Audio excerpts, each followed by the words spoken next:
Los que ayudan.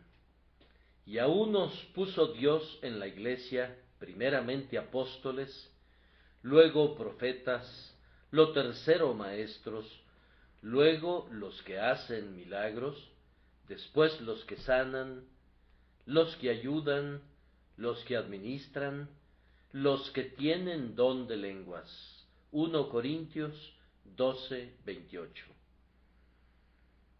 Según el apóstol Pablo, parece que quienes prestaban ayuda a la iglesia primitiva lo hacían de diferentes maneras, conforme a la diversidad de dones provenientes del propio Espíritu Santo. Nos dice que a unos puso Dios en la iglesia, primeramente apóstoles. Ellos debían ir de un lugar a otro para fundar iglesias y ordenar ministros. Luego había profetas, algunos de los cuales profetizaban y otros recibían el don de explicar las profecías. Enseguida se tenía lo tercero, maestros, que eran probablemente ya sea pastores establecidos en diversas iglesias para enseñar la palabra, o evangelistas que viajaban por doquier proclamando la verdad. A continuación dice, luego los que hacen milagros, después los que sanan, y el apóstol no olvida mencionar otra clase de personas, llamados los que ayudan. Ahora, yo supongo que en nuestra época sería sumamente difícil y casi imposible saber quiénes eran precisamente esas personas. Algunos han pensado que eran ministros asistentes que ocasionalmente ayudaban a los pastores establecidos tanto en la obra pastoral de visitas como también en la predicación ocasional de la palabra. Otros han pensado que se trataba de diáconos asistentes e incluso, tal vez, de diaconisas, un oficio que ciertamente era reconocido en las iglesias apostólicas. Otros, además, han supuesto que esos ayudantes servían de apoyo en el santuario, se encargaban de que los forasteros fueran alojados apropiadamente y administraban todos esos detalles que siempre deben ser vigilados por alguien vinculado a cualquier reunión de personas con cualquier propósito público del tipo que fuera. Pero fueran quienes fueran, y sin importar cuál función particular desempeñaran, parecieran haber sido un cuerpo útil de gentes dignos de ser mencionados en el mismo versículo que los apóstoles y maestros, e incluso ser nombrados conjuntamente con los que hacían milagros y con los que sanaban. Me parece que no eran personas que tuvieran alguna posición oficial, sino individuos que eran motivados únicamente por el impulso natural y por la vida divina en su interior, para hacer cualquier cosa y realizar todo aquello que ayudara al maestro, o al pastor, o al diácono en la obra del Señor. Eran la clase de hermanos que son útiles en cualquier parte, que siempre subsanan una brecha y se alegran cuando descubren que pueden ser útiles a la Iglesia de Dios en cualquier capacidad. Nosotros tenemos una brigada considerable de auxilios en la Iglesia, y a ellos quisiera darles ahora aliento, y mientras les hablo, quizá pudieran llegarles de la vuelta de la esquina, por decirlo así, algunas palabras de consuelo a cuantas personas necesitan la ayuda que estos hermanos les proveen y les brindan, entregando sus vidas. Me parece que John Bunyan, ese maestro de la alegoría y la experiencia cristianas, ha descrito una parte de la obra de estos ayudadores que es sumamente valiosa y sumamente requerida. Bunyan describe a Auxilio como alguien que se acerca a Cristiano cuando forcejeaba torpemente en el pantano del desánimo. Justo cuando el pobre hombre estaba a punto de hundirse, después de haber perdido pie en el pantano y darse cuenta de que, a pesar de todos sus esfuerzos, se estaba sumiendo más y más profundamente en el cieno, súbitamente vino a él una persona de quien Bunyan no nos dice nada más en todo el resto de su alegoría, cuyo nombre era Auxilio, quien, extendiendo su mano, le dijo algunas palabras de aliento y lo sacó del pantano, lo puso en el camino real del rey y afirmó su marcha. Hay un período en la vida divina cuando la ayuda de hermanos cristianos juiciosos es invaluable. Casi todos nosotros que tenemos algún conocimiento del Señor, conocemos también todo lo que desearíamos saber acerca de ese atroz pantano del desánimo. Yo mismo permanecí sumido allí 5 años, más o menos, y creo que conozco muy bien cada una de sus partes. En algunos lugares es más profundo que en otros y más nauseabundo, pero créanme, un hombre puede considerarse 3 veces más feliz cuando sale de allí, pues cuando uno se encuentra en ese lugar, parecería como si fuese a tragarlo vivo. Valiosa, muy valiosa para nosotros debe ser siempre la mano que nos ayudó a salir de la profundidad del cieno, donde no había ningún apoyo, y aunque atribuimos toda la gloria al Dios de gracia, no podemos sino amar muy afectuosamente el instrumento que Él envió para ser el medio de nuestra liberación.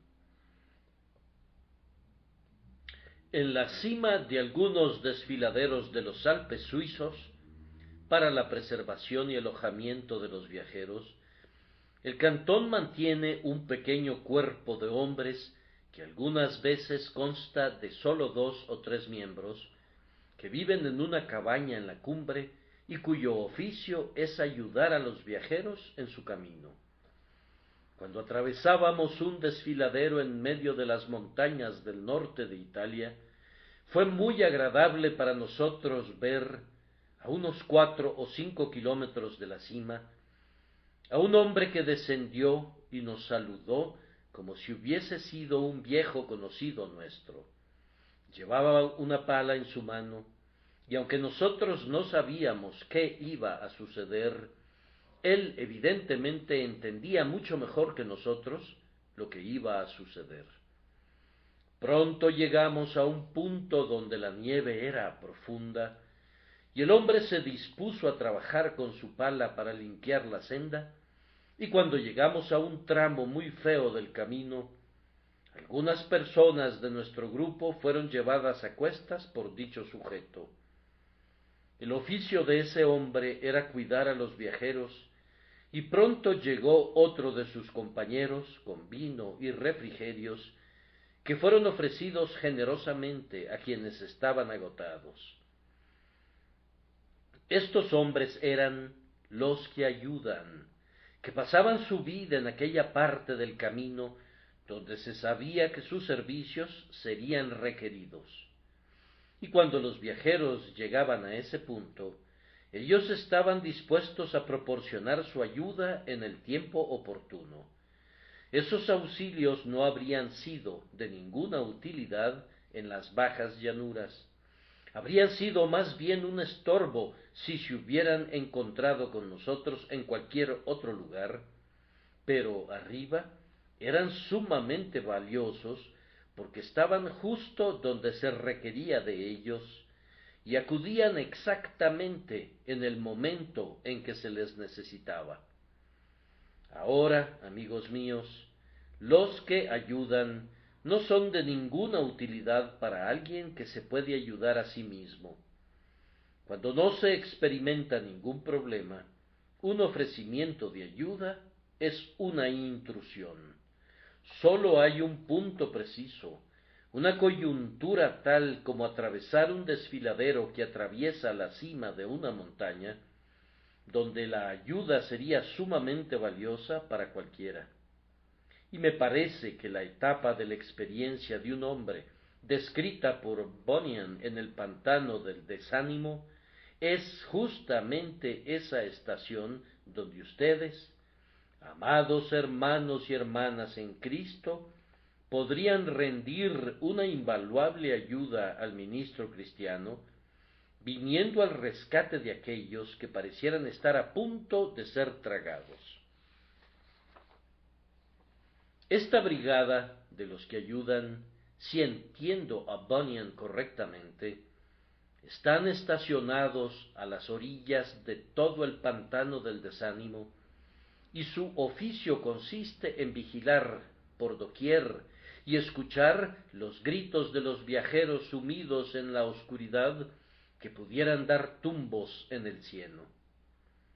Así como la Real Sociedad Humanitaria distribuye a sus hombres a lo largo de los bordes de los lagos ubicados en los parques durante el invierno, y cuando se forma el hielo, los instruye a que estén alertas y cuiden a cualquiera que se aventure en ellos, así también un pequeño grupo del pueblo cristiano de cada iglesia, conformado por hombres y mujeres, debería estar listo siempre para escuchar los gritos de angustia y proporcionar la ayuda donde quiera que se requiera.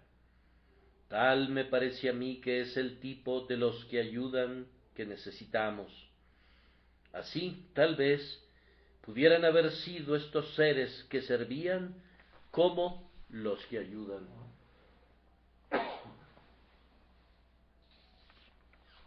Antes que nada, quiero dar unas cuantas instrucciones a estas personas que son los que ayudan, relativas a cómo pueden auxiliar a los pobres pecadores a salir del pantano de la desconfianza. Después de una corta experiencia que he tenido ayudando a otros, yo recomendaría de entrada un curso particular. Cuando se reúnan con alguien que está desesperado y que piensa que no puede ser salvado, hagan que exponga su caso. Esto siempre ha de ser lo primero. Cuando Auxilio fue donde estaba Cristiano, no le extendió de inmediato su mano, sino que le preguntó: ¿qué haces allí? ¿Cómo te metiste allí? Les hace bien a los hombres exponer a otros su caso espiritual. La confesión a un sacerdote es un acto abominable, pero algunas veces la comunicación de nuestras dificultades espirituales a otra persona es en sí mismo un ejercicio sumamente provechoso para nosotros. Ustedes sabrán cómo tratar con ellos, y ellos sabrán mejor qué es lo que ustedes quieren si exponen sus necesidades. Yo he descubierto ocasionalmente que el mero acto de exponer una dificultad ha sido el medio preciso para superarla de inmediato. Algunas de nuestras dudas no soportarían contemplar la luz del día. Hay muchas dificultades espirituales que, si un hombre las contemplara plena y objetivamente en el rostro durante el tiempo suficiente para ser capaz de describirlas, se desvanecerían incluso durante la propia investigación. Deja que el joven exponga su caso. Reúnete con él a solas, querido hermano. Pídele que se siente tranquilamente junto a ti y pregúntale: ahora, ¿qué es lo que te turba? ¿Cuál es el punto que te desconcierta? ¿Qué es lo que no puedes entender? ¿Qué es lo que te desanima y te descorazona? Deja que exponga su propio caso.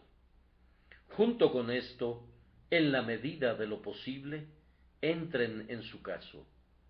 Esto podría parecerles, tal vez, como una directriz banal, pero pueden estar seguros de que no serían capaces de prestar mucha ayuda, si llegaran a prestarla, si no siguieran esa directriz. La simpatía tiene mucho que ver con nuestra habilidad de consolar a otros. Si no pueden introducirse en la turbación de los demás, difícilmente serían capaces de sacarlos de allí. Traten de rebajarse al punto de llorar con los que lloran, así como también de gozarse con los que se gozan. No escarnezcan ninguna dificultad porque les parezca pequeña. Recuerden que podría ser muy grande para la persona que se siente turbada. No comiencen a reprender al joven diciéndole que no debería sentirse como se siente, o que no debería turbarse como lo hace. Así como Dios pone sus brazos eternos debajo de ti, así debes poner los brazos extendidos de tu simpatía debajo de tus hermanos más jóvenes y más débiles, para que puedas alzarlos. Si vieras a un hermano sumido en el cieno, mete tus brazos en el lodo para que puedas, por la gracia de Dios, sacarlo corporalmente fuera de allí. Recuerda que una vez estuviste justo donde esa joven hermana tuya está ahora. Si puedes, intenta recordar tus propios sentimientos cuando te encontrabas en una condición semejante. Pudiera suceder, afirmas, que el mozalbete o la damisela sean muy necios. Sí, pero tú mismo fuiste un necio una vez, y entonces aborrecías todo tipo de alimento, y tu alma parecía estar acercándose a las puertas de la muerte. Ahora tú debes usar el lenguaje de Pablo, deberías hacerte necio por ellos. Tienen que ponerse en la condición de estas personas de mente sencilla. Si no pudieran hacerlo, necesitarían un entrenamiento que les enseñara cómo convertirse en auxilio. Todavía no saben cómo hacerlo. Déjenlos que expongan su caso y luego procuren sentir sus dificultades como si fueran propias. Tal vez su siguiente obra debería ser consolar a esos pobres hermanos con las promesas. Auxilio, en el Progreso del Peregrino, le preguntó a Cristiano el motivo por el cual no buscó los apoyos, y le comentó que habían unas útiles piedras sólidas a lo largo de todo el pantano, pero Cristiano le respondió que no las había advertido. Hermanos, deben conocer bien las promesas de Dios, deben tenerlas en la punta de su lengua, listas para cualquier circunstancia. Nos hemos enterado de un cierto hombre docto que solía llevar con él copias miniaturas de los autores clásicos, de tal forma que casi transportaba una biblioteca bodleiana en su bolsillo. O que llevaran ustedes consigo Biblias miniatura, o mejor todavía, que tuvieran toda la palabra de Dios acompañándolos constantemente en su corazón, de tal forma que fueran capaces de decir una palabra oportuna a quienes están desfallecidos. Siempre que se encontraran con una pobre alma turbada, qué bendición sería para ustedes que fueran capaces de decirle: sí, tú eres un pecador, es cierto, pero Jesucristo vino al mundo para salvar a los pecadores. Tal vez les comente que no puede hacer nada, pero ustedes pueden responderle que no se le dice que haga algo, excepto que crea en el Señor Jesucristo y será salvado. Tal vez les diga que no puede creer, pero pueden recordarle esta promesa: todo aquel que invocare el nombre del Señor será salvo. Esto es, aquellos que le buscan sinceramente por medio de la oración. Algunos textos en la Biblia son como estrellas diversas en el cielo, como esas constelaciones de los cielos que son tan conspicuas que cuando el marinero las divisa una vez, muy pronto sabe dónde se encuentra, determina la latitud y la longitud de su propia posición cuando contempla atentamente uno de esos cuerpos celestiales.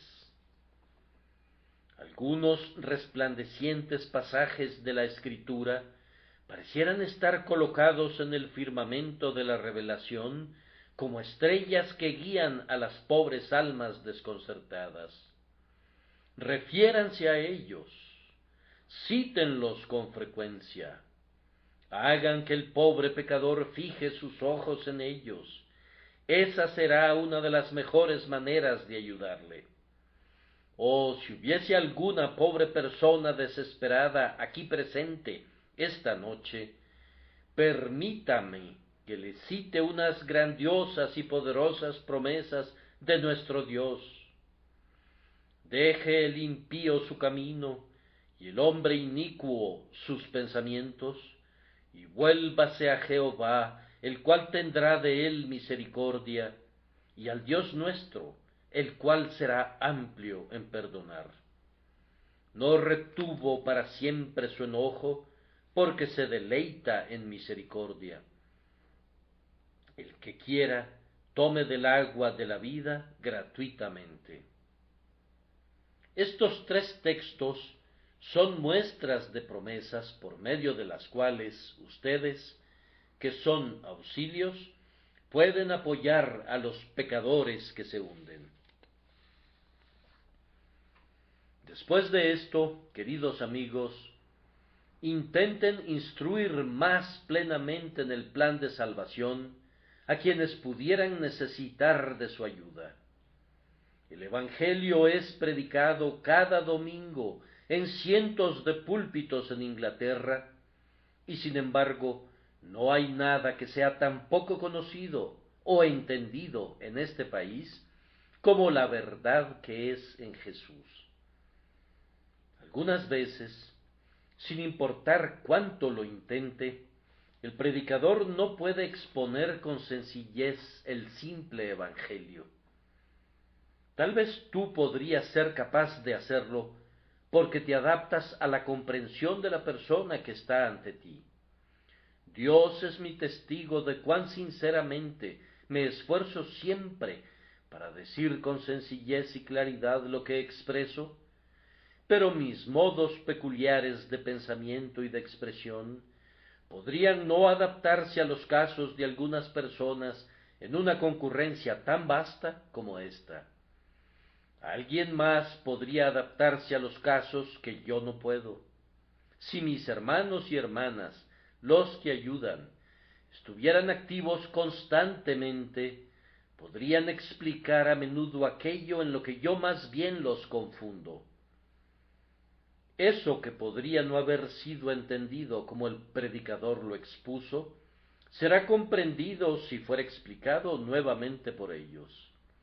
Si exponen lo mismo de otra manera, el pecador dirá: ya lo veo, no pude entenderlo de la explicación del predicador, pero puedo entenderlo por tu explicación. Si quieren ayudar a las almas, muéstrenles al Salvador.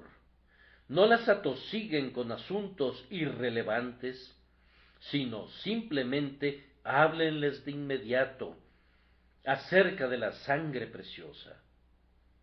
Eso es lo principal. Díganle al pecador que todo aquel que confíe en Cristo será salvado.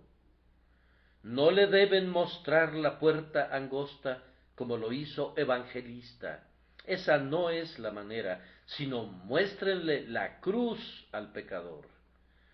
Pobre cristiano, no habría estado nunca en el pantano del desánimo si hubiera contado con la persona apropiada para que le dirigiera. No reprendan a Evangelista, sino simplemente deshagan el daño que Él hizo, guiando siempre al pecador al Calvario.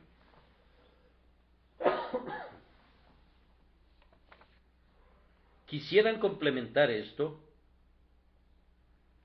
Les recomiendo que le cuenten la propia experiencia de ustedes a la conciencia turbada.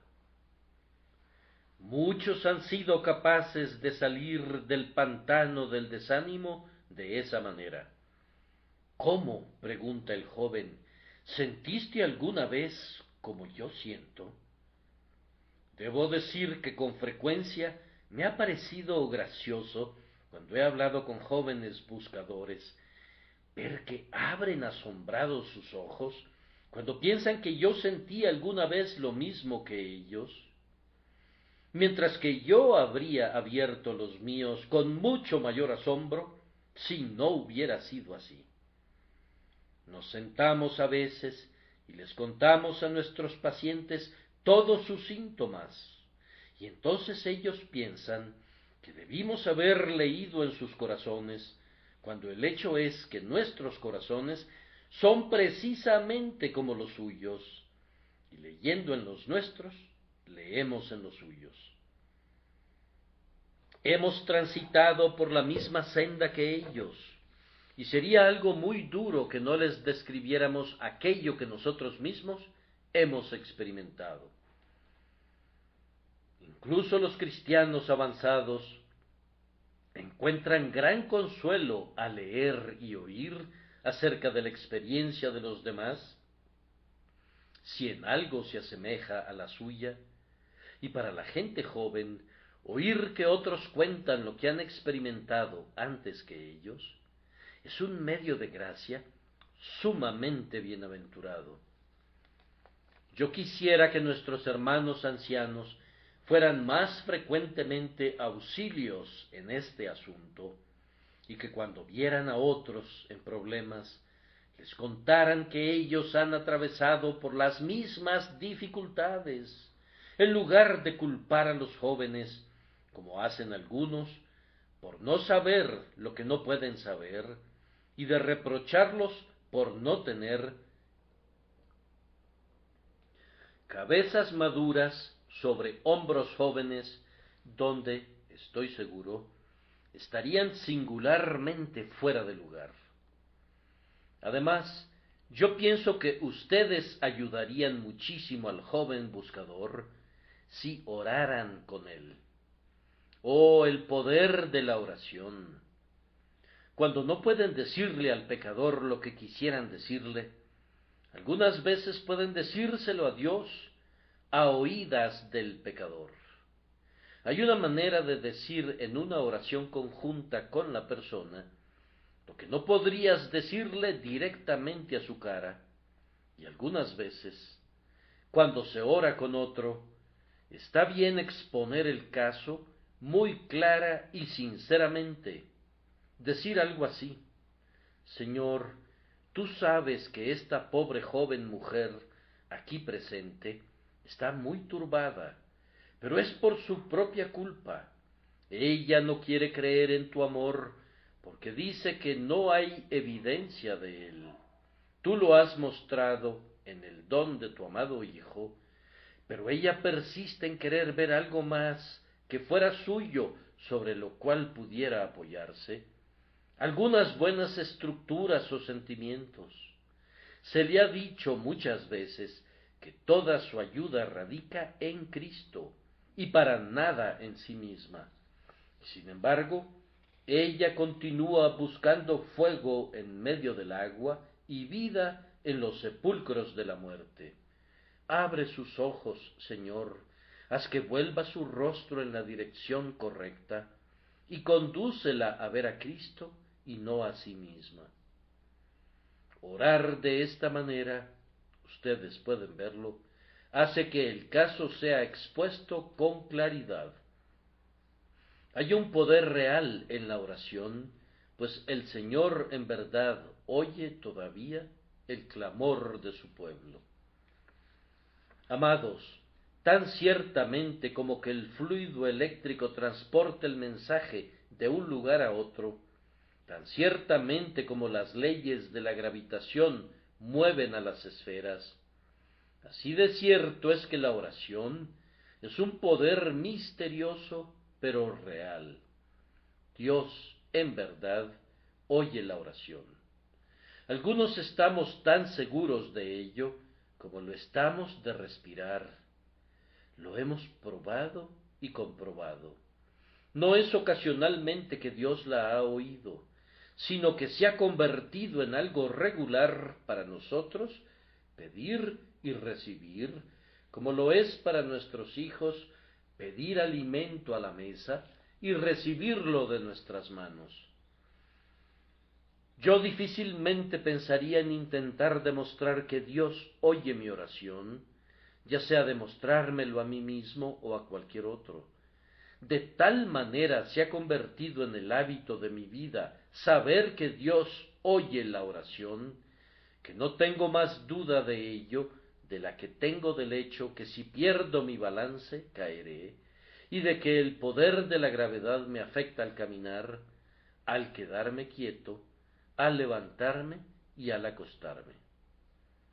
Entonces, yo les suplico que ejerciten este poder de la oración, y descubrirán con frecuencia que cuando ninguna otra cosa puede ayudar a un alma a salir de su dificultad, la oración lo hará.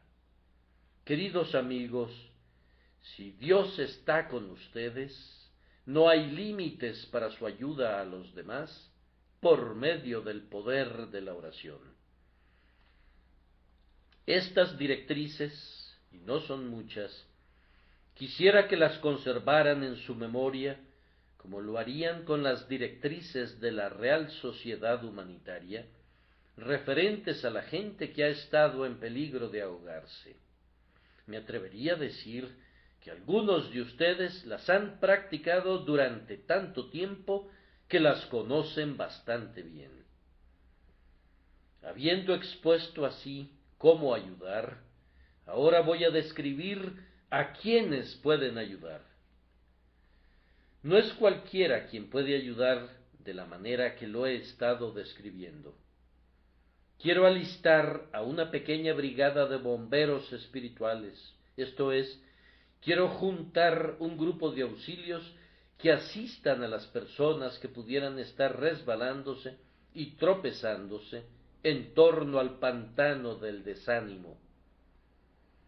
La primera cosa esencial para un verdadero auxilio es que debe tener un corazón sensible. Hay algunas personas que parecieran estar preparadas a propósito, por la gracia divina, para ser ganadores de almas. Conozco a un hermano a quien una vez me aventuré a comparar con un perro de presa en cuanto a este asunto, pues tan pronto sospechaba que había algunas almas ansiosas, se ponía en alerta, y tan pronto oía acerca de un número de convertidos, iba hacia allá. Él parece embotado y pesado en cualquier otro momento, pero en el momento preciso, sus ojos destellan, su corazón palpita, su alma entera es conducida a la acción y se convierte en un nuevo hombre. En medio de los convertidos y de los buscadores es todo vida. Su alma coge fuego directamente. Y entre la diversidad de dones que proceden del mismo Espíritu, su don es evidentemente el de ayudar a las almas. Timoteo fue uno de esos hombres. De él dice Pablo: a ninguno tengo del mismo ánimo y que tan sinceramente se interese por vosotros. En la vida común, ustedes saben que hay personas que parecieran haber nacido para ser enfermeras. Hay otros, con toda seguridad, que no pueden hacer eso en absoluto. Si estuvieras enfermo, nunca querrías tenerlos a tu lado, aunque no te cobraran nada, e incluso te pagaran para que aceptes tenerlos a tu lado. Tienen muy buena intención, pero de alguna manera u otra pisarían con firmeza de un extremo a otro en tu habitación cada vez que se movieran, y con seguridad te despertarían. Y si hubiera la necesidad de tomar alguna medicina en la noche, te sabría todavía peor si ellos te la administraran. Pero seguramente has conocido a una verdadera enfermera, tal vez se trata de tu propia esposa, y nunca la oíste atravesar el cuarto cuando estabas enfermo, y nunca lo harías aun si te pusieras algún instrumento al oído, equivalente al microscopio para el ojo, que magnifica la cosa más ínfima. Ella pisa tan suavemente que sería más fácil que oyeras el latido de su corazón que su pisada. Luego también ella entiende exactamente tus gustos y siempre sabe qué debe traerte.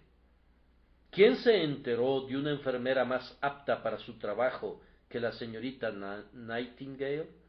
Pareciera como si ella no pudiera hacer otra cosa, y como si Dios la hubiera enviado al mundo a propósito, no sólo para que fuera una enfermera, sino para que pudiera enseñar ese oficio a los demás.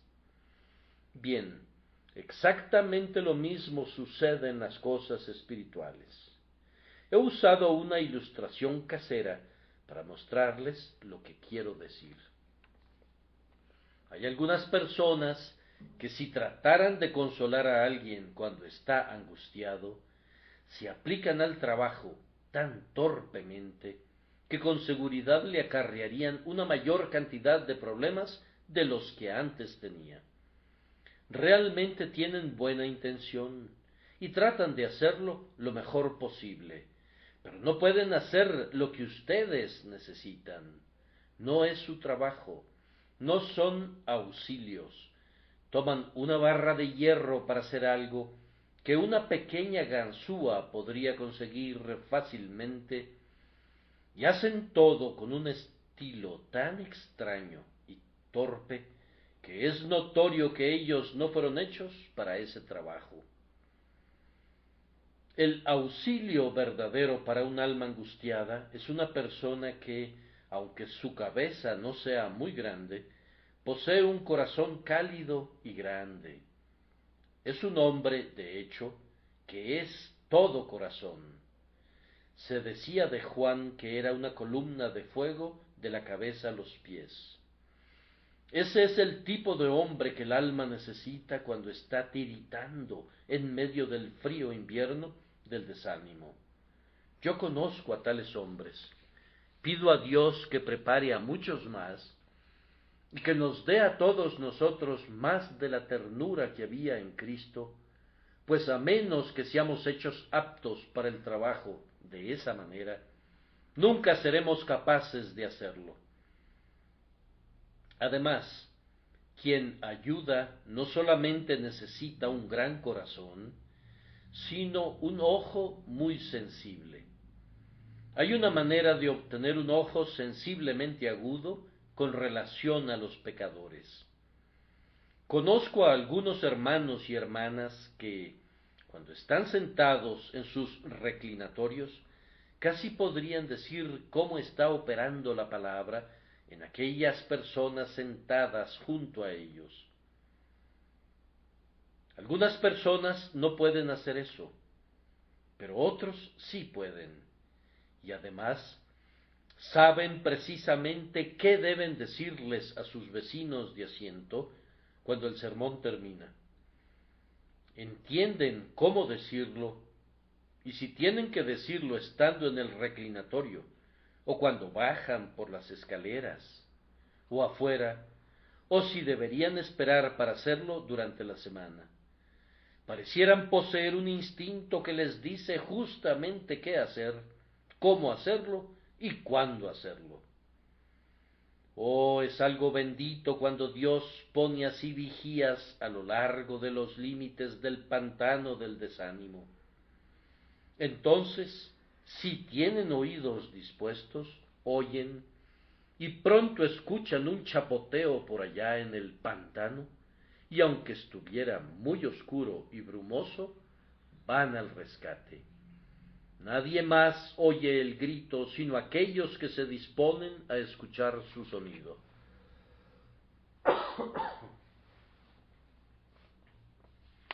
También necesitamos para esta obra hombres que son ligeros de pies para correr. Vamos, hay algunos entre ustedes que nunca les hablan a sus vecinos acerca de sus almas. Ocupan un asiento aquí y no piensan nunca en decirles una sola palabra a quienes están sentados junto a ellos. Doy gracias a Dios porque hay algunos entre ustedes que no dejarían salir a un extraño sin una buena palabra relativa a Cristo. Yo oro para que perseveren en ese buen hábito, y el Señor los bendecirá, pues mientras el predicador tiene mucho que hacer en una congregación como esta, hay todavía más que hacer por medio de estos auxilios para llegar a la conciencia y hacer un bien al alma. Para el auxilio completamente eficiente, denme un hombre con un rostro amoroso. Nosotros no confeccionamos nuestros propios rostros, pero yo no creo que un hermano haga mucho con los buscadores ansiosos si está habitualmente ceñudo. La alegría se ensalza a sí misma, especialmente ante un corazón turbado. Nosotros no necesitamos frivolidad. Hay una gran diferencia entre alegría y frivolidad. Yo siempre podría contarle lo que siento a un hombre que me mira con dulzura, mucho mejor de lo que podría decírselo a uno que con un aire oficial me habla como si constituyera su único oficio inquirir en mis asuntos privados y descubrir todo acerca de lo que soy y dónde he estado. Hagan su labor suavemente, gentilmente, afectuosamente. Dejen que su rostro alegre exprese que la religión que tienen es digna de poseerse, que los alegra y los consuela, y entonces esa pobre alma que está en el pantano del desánimo tendrá alguna esperanza de que la alegre y la consuele. Sinceramente, también, permítanme recomendarles tener un pie firme. Si tengo que ir para sacar a un hermano del pantano, he de saber cómo pararme firme yo mismo, o de otra manera, mientras estoy tratando de sacarlo a él, yo podría caer adentro. He de recordar que al oír las dudas de los demás, se pueden generar las mismas dudas en mi propia mente, a menos que yo esté firmemente establecido en cuanto a mi propio interés personal en Cristo Jesús. Si quieres ser útil, no debes estar dudando y temiendo siempre. La plena seguridad no es necesaria para la salvación, pero es muy necesaria para tu éxito como un auxilio para los demás. Yo recuerdo que cuando enseñaba en la escuela dominical, procuraba que uno de los muchachos de mi clase mirara al Salvador. Él parecía angustiado y me preguntó: «Maestro, ¿es usted salvo?». Yo respondí que sí. «¿Pero está seguro de que lo es?», me dijo. Y aunque no le respondí de inmediato, sentí que no podía decirle con seguridad que ciertamente había salvación en Jesucristo, a menos que lo hubiera probado por mí mismo y tuviera la seguridad de ello. Procuren tener un apoyo firme, queridos hermanos, y así serán más útiles en torno a los límites del pantano que si estuvieran resbalando continuamente. Luego, puesto que tienen que desempeñar sus oficios en torno a este pantano, procuren conocerlo muy bien, procuren descubrir sus peores partes y dónde es más profundo. No tendrán que ir lejos para lograrlo. Probablemente ustedes mismos ya han estado en él y por ello conocen algo de él, pero si no, pueden informarse con uno y con otro para saber cuál parte es la peor. Procuren entender, si pueden, la filosofía mental del desaliento. No me refiero a hacerlo estudiando a Douglas Stewart y a otros escritores que hablan sobre la filosofía mental, sino mediante una experiencia real del corazón. Procuren adquirir un conocimiento práctico de las dudas y temores que agitan a las almas que se acercan. Cuando hayan hecho esto, yo espero que el Señor les dé, pues la necesitarán si han de volverse muy útiles, una buena mano fuerte para asir al pecador. Jesucristo no sanó a los leprosos sin tocarlos, y nosotros no podemos hacer bien a otros hombres permaneciendo a una distancia de ellos. El predicador se aferra a veces de sus oyentes, puede sentir que los sostiene y puede hacer casi cualquier cosa con ellos, y si tú has de ser un auxilio, tendrás que aprender el arte de asirte de la conciencia, del corazón, del juicio y de aferrarte del hombre entero. Una vez que te aferres de un corazón angustiado, no lo dejes ir nunca. Oh, yo pido en oración que puedas tener una mano cual un vicio, que nunca deje ir al pecador una vez que te hayas asido de él. ¿Cómo? ¿Acaso el Hijo de Dios va a dejar que el pecador caiga otra vez en el pantano?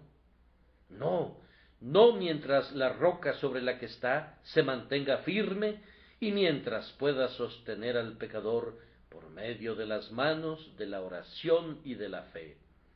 Que Dios te enseñe a sostener a los hombres por el amor, por la simpatía espiritual y por la pasión por las almas, de tal forma que no los sueltes.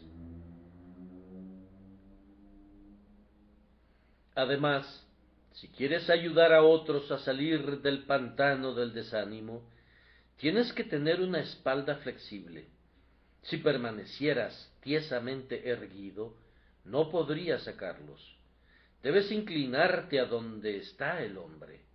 Allí está él. Casi se ha hundido. El cieno le está llegando casi a su cabeza. Tú tienes que arremangarte los brazos y ponerte a trabajar. Pero el hombre no puede hablar un correcto inglés. No te preocupes. No le hables en un correcto inglés, pues no lo entendería. Háblale en un mal inglés para que pueda entenderte. Se dice que muchos de los sermones de Agustín están llenos de un sorprendente mal latín, no porque Agustín no dominase el latín, sino porque el latín vulgar de la época se adecuaba mejor a su propósito de asir a los hombres. Hay una cierta mojigatería en los ministros que los descalifica para ciertas obras. No pueden hacer que su boca exprese una verdad en un lenguaje que las vendedoras de pescados entenderían. Bienaventurado es el hombre cuya boca dice la verdad de tal manera que las personas con las que habla la entienden. Pero la dignidad del púlpito, dice uno. Bien, ¿y qué es eso? La dignidad de un carro de guerra radica en los cautivos que son arrastrados bajo sus ruedas, y la dignidad del púlpito radica en el número de almas convertidas a Dios. No me hables de tu fina jerigonza, de tus palabras al estilo de Johnson, de tus arrolladores párrafos. No hay dignidad en ninguna de estas cosas si pasan por encima de la cabeza de tus oyentes.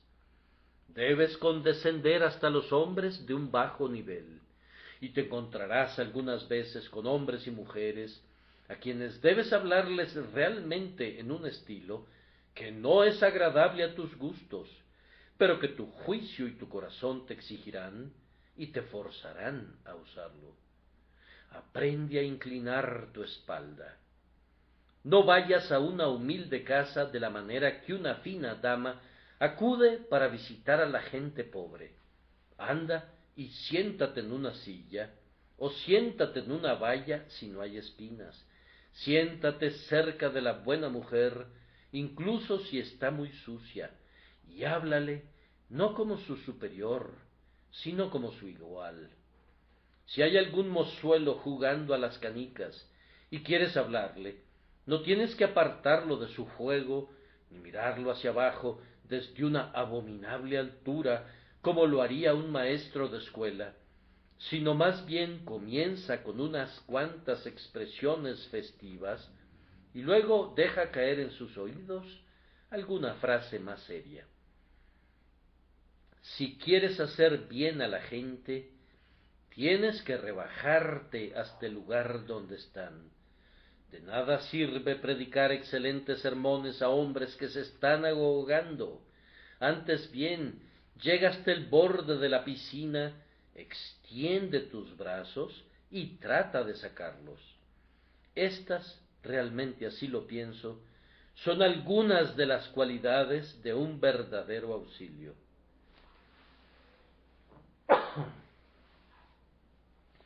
Ahora permítanme concluir, procurando incitar a aquellos de mis hermanos y hermanas que han sido auxilios para que prosigan con más denuedo en la obra y alentar a aquellos que no lo han intentado para que comiencen.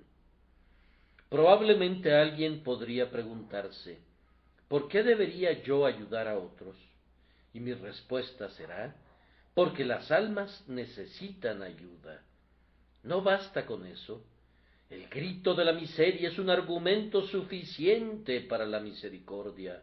Las almas lo necesitan, mueren, perecen, están al punto de la desesperación. Ayúdales. La semana pasada circuló en los periódicos una historia de un hombre que fue encontrado muerto en una zanja y que había permanecido allí durante 6 semanas. Se decía que alguien había oído un grito de ¡perdido! ¡perdido! Pero como estaba oscuro, no salió para ver de quién se trataba. Horrible, horrible, comentas, y sin embargo, tú podrías haber hecho exactamente lo mismo. Hay algunas personas presentes aquí esta noche que tal vez no griten perdidos porque no sienten que están perdidos, aunque sí lo están. Y los dejarás perecer en la zanja de su ignorancia.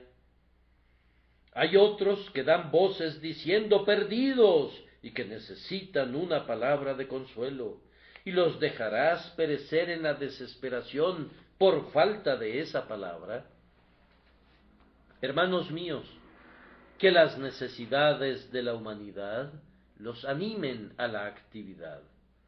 Además, recuerden cómo fueron ayudados ustedes mismos cuando se encontraban en una condición semejante.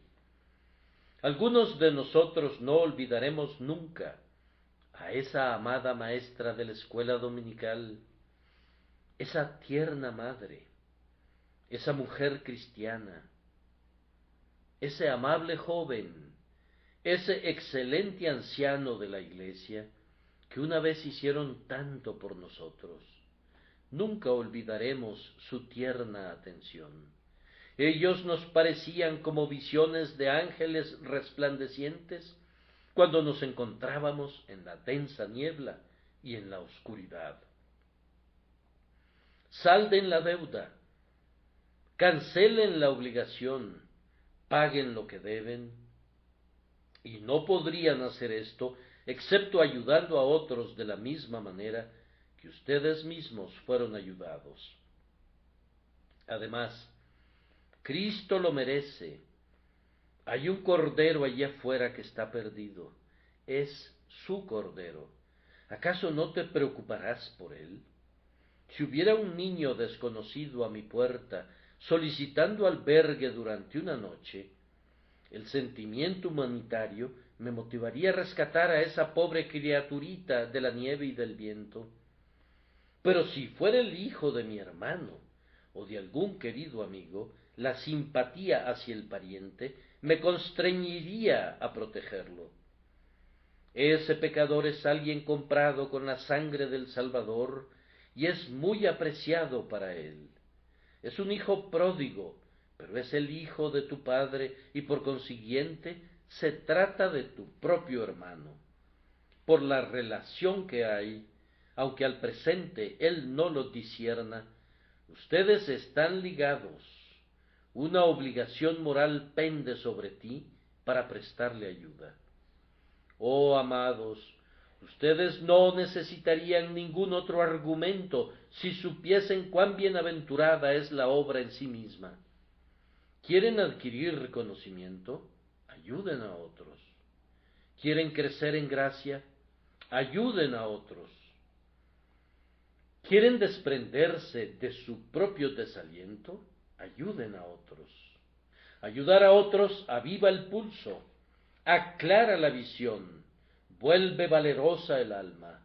Ayudar a otros en el camino al cielo confiere 1000 bendiciones sobre sus propias almas.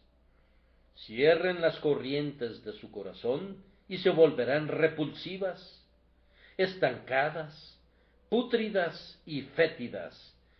Dejen que fluyan las corrientes y serán frescas y dulces y brotarán continuamente. Vivan para otros y vivirán 100 vidas en una.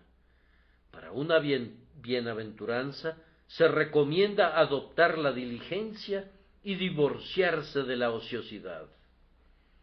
Pero si eso no bastara, pienso que puedo decir que tú eres llamado a esa obra.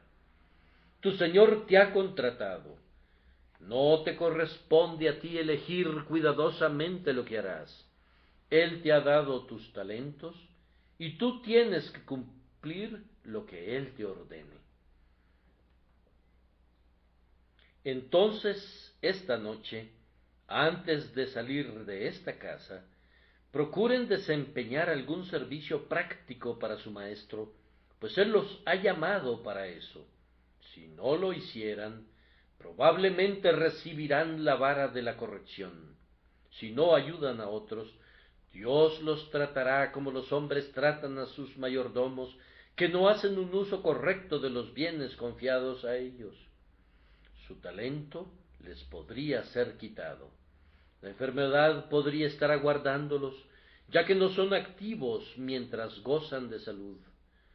Podrían ser llevados a la pobreza, porque no hacen un uso adecuado de las riquezas. Podrían ser conducidos a una desesperación más profunda, porque no han ayudado a las almas que desesperan. El sueño de Faraón se ha visto cumplido con frecuencia. Él soñó que había 7 vacas gordas que pacían en el prado, y pronto llegaron 7 vacas enjutas de carne que devoraron a las gordas. Algunas veces, cuando ustedes están llenos de gozo y paz, son holgazanes y ociosos, y no hacen ningún bien a los demás. Y siempre que se da este caso, pueden estar seguros de que muy pronto las 7 vacas flacas vendrán y devorarán a las 7 vacas gordas.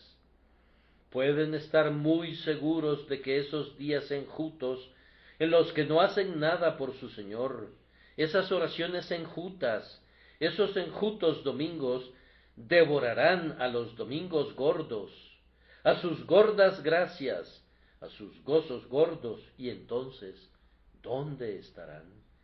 Además de todo esto, nosotros nos estamos acercando al cielo y los pecadores se están acercando al infierno. El tiempo en que podemos ganar almas sirviendo a Cristo se está acortando. Los días de algunos aquí serán muy escasos y no podrían ser muchos para ninguno de nosotros. Oh, pensemos en la recompensa. Dichoso es el espíritu que ha de oír a otros decir cuando entre a las regiones celestiales: Padre mío, te doy la bienvenida.